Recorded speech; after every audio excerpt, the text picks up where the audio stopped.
Okay, so last video we saw that first degree heart block where PI interval is prolonged more than 200 millisecond, right? PI interval prolonged more than 200 millisecond. This is your first degree heart block. Now we will move to the second degree heart block, correct? Let's go to the second degree heart block.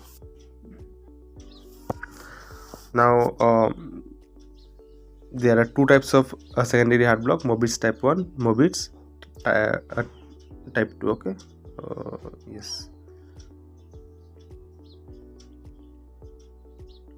let's fix it here. Okay, all right. 2 is important for you. Mobitz type 1, Mobitz type 2. Mobitz type 1 also known as Wenckebach's phenomenon, right? So see, how will you describe the tracings, right? What color should I take?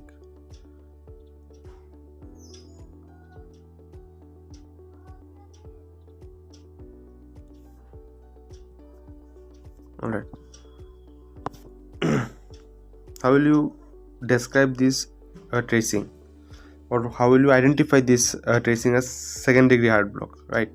So first, see, there is a progressive lengthening of PR interval. So PR interval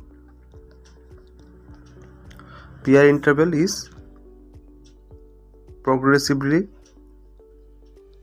lengthened. Okay,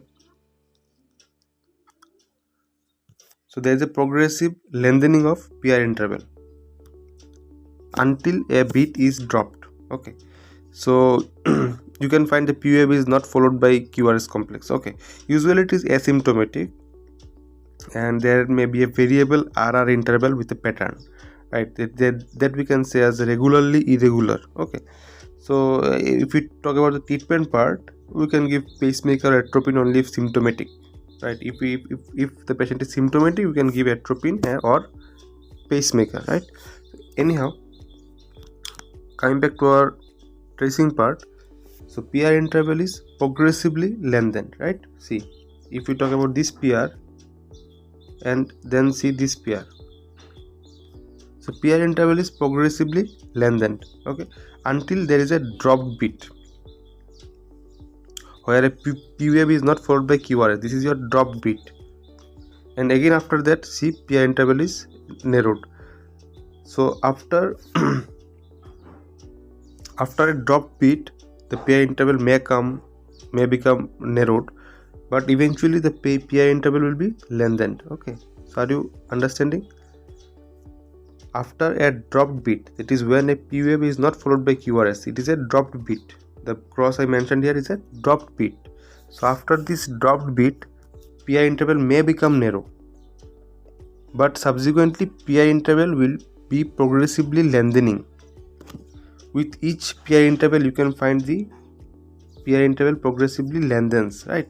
It is lengthening. Okay, so simple way to remember is that the PR interval is progressively lengthened till a dropped beat, right? After the dropped beat, again it may be narrowed, but eventually it will be lengthened. So main thing of second degree heart block is that PR interval is progressively lengthened.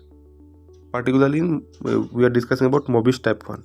Now when we get back to Mobitz type 2, let's see what is happening there. So in Mobitz type 2, dropped beats are not preceded by a change in the length of PR interval as we saw in type 1, right? What I said, dropped beats are not preceded by a change in lengthening of PR interval. So here is your dropped beat. There is no QRS after P, so it is a dropped beat. See the PR, see the PR, see the PR. So before the dropped beat, there is no change in length of PR interval. Whereas in the Mobitz type 1, we saw before the dropped beat, the PR interval is progressively lengthening. Okay. So this is the difference between Mobitz type 1 and Mobitz type 2. Hope you got the second degree heart block, right? Again, I will revise with you that before the drop beat in Mobitz type 1, there is progressive lengthening of PR interval. but in MOBIS type 2 before the dot bit there is no lengthening, right? There is no change in the length of PI interval. As you can see, the PI interval is not lengthened. Okay. All right.